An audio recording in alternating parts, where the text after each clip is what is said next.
Welcome to a vlog about collecting, about making, and about holding on to things, like one holds on to memories.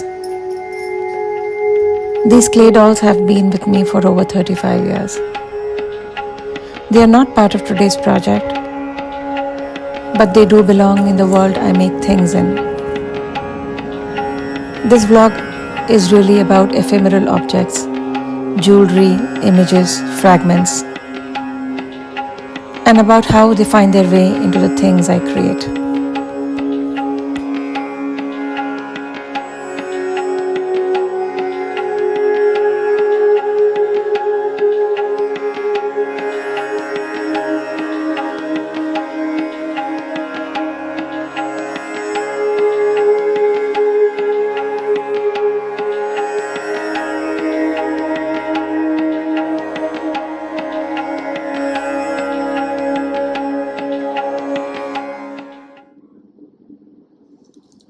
I've always had a deep interest in jewelry, especially old ethnic pieces. A lot of my work across mediums actually begins with ornamentation.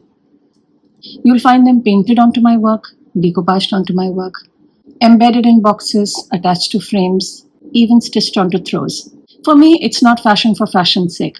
It is material culture translated.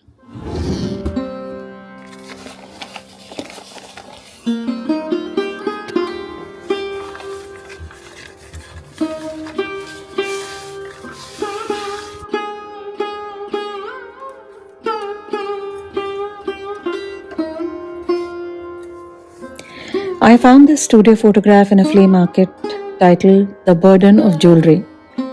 A heavily adorned woman, silver everywhere, thick with ornament. It is an early ethnographic print from colonial India, and the title stayed with me. It spoke of inheritance, of beauty that carries weight, not just in the body, but in culture. Over the years, I've used this image in many ways, but this trunk is a favorite. I embedded actual coins on the surface. 2 Ganesha motifs sunk into carved wood. It wasn't just visual, it became tactile. A way of giving this image weight, literally and metaphorically.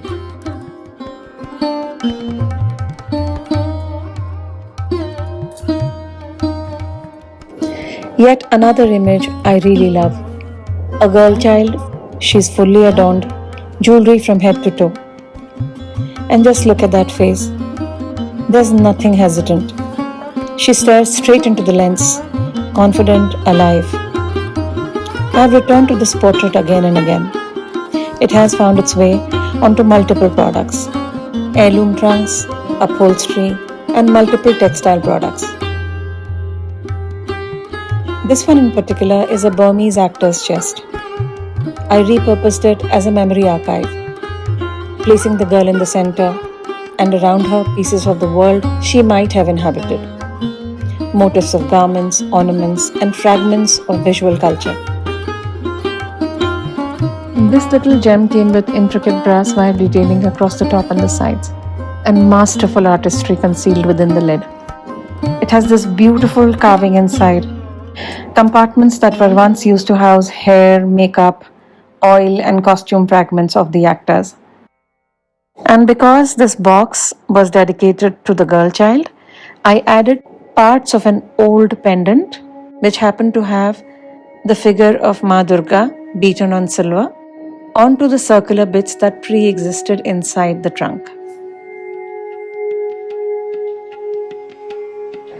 Over time, bits of jewelry, sometimes broken, sometimes whole, have found their way into all kinds of work. In some cases, I embedded real silver into wood, sometimes strung them onto frames, or attached them as trims to textile pieces. In some pieces, adding real jewelry was intentional and central to the message of the artwork. In others, it was simply a playful detail, a touch of flair and flamboyance.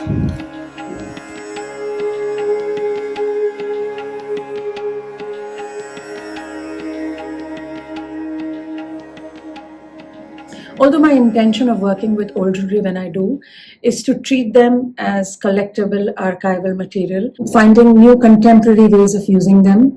There was this once I remember when I actually turned a lot of these collected bits of metal and silver into actual wearable jewelry. This was a couple of years back when I launched a range of garments under the label Photo Plus Nyaas. In fact, you will find a dedicated Instagram page to Nyaas. The pieces were ready, and I remembered I needed to style and shoot these. And I wanted to do something different, something eclectic with the way I style these. So I ended up hand making a lot of jewelry for that range just in time for the shoot. That bunch of jewelry was never designed as a jewelry collection. The pieces were made completely based on what I needed. Most of them were used on garments as I styled and shot the garments, and some of them, like this one here, I still wear.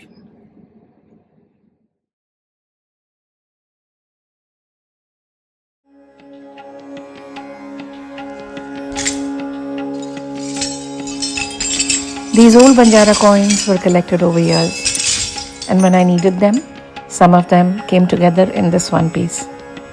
It works both as a choker and a kamarband, with just a hint of fabric accents to keep it a little boho.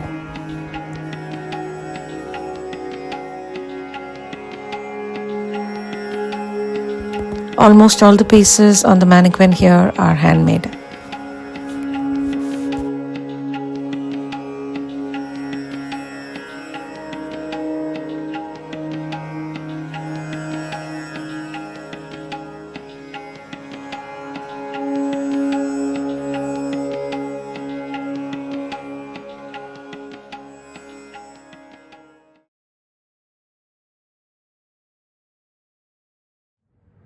Now, if you're watching this and wondering why I am sharing all of this with you, maybe this part is for you. I thought, why not I make one piece along with you here today so you get to be part of the process.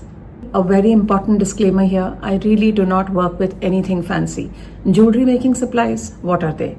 I merely work with needle and thread and things that are lying about in the house. The pieces thus finished are really not fine or very professional, but I think that is part of the joy of making them and also wearing them.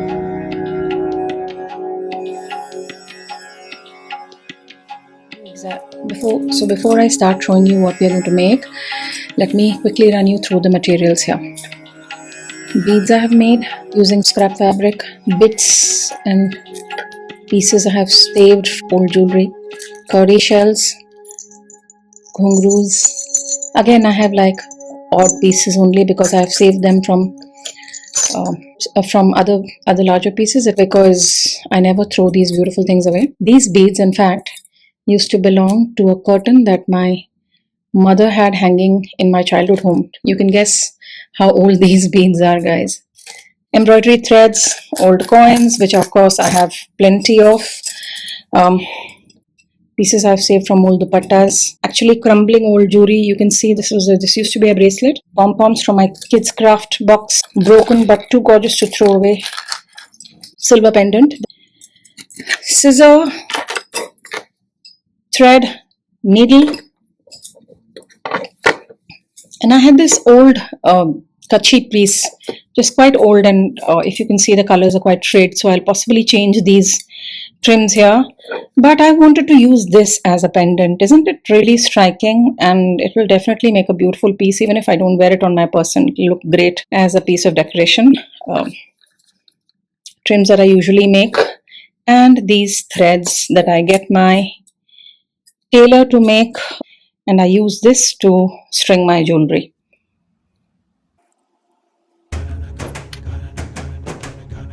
As it happens, there is absolutely no perfect science to this. We allow the piece to dictate what needs to be done. I am starting here with repairing a hole that needs patching.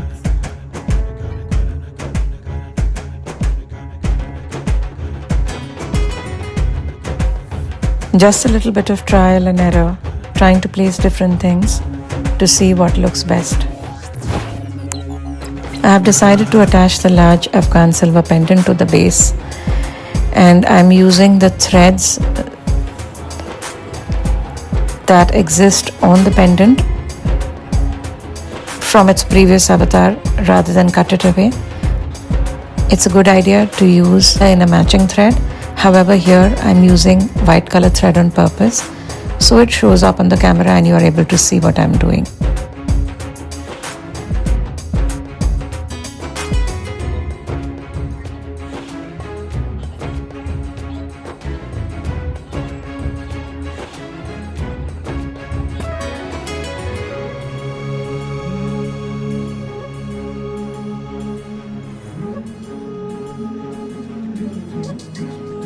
So I've attached some tassels, some coins, some cowrie shells and some glass beads onto the whole piece. Basically worked on it until I'm happy. And then we are going to lay it down and start applying the cord, which is going to hold the pendant up.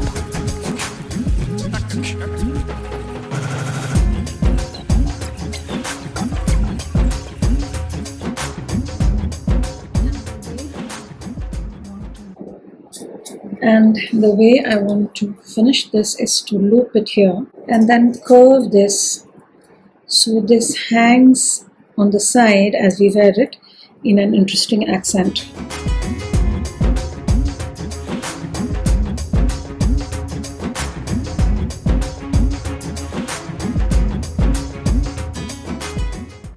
So I tried this on and this fits me just fine.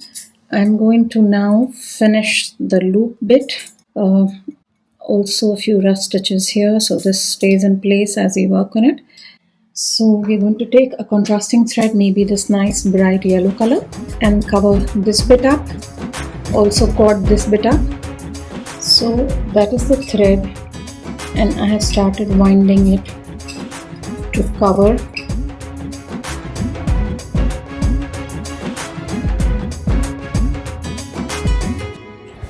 So this is exactly how the piece is going to be finished. I'm going to stitch up all of these different pieces and come back with a finished piece for you all to see.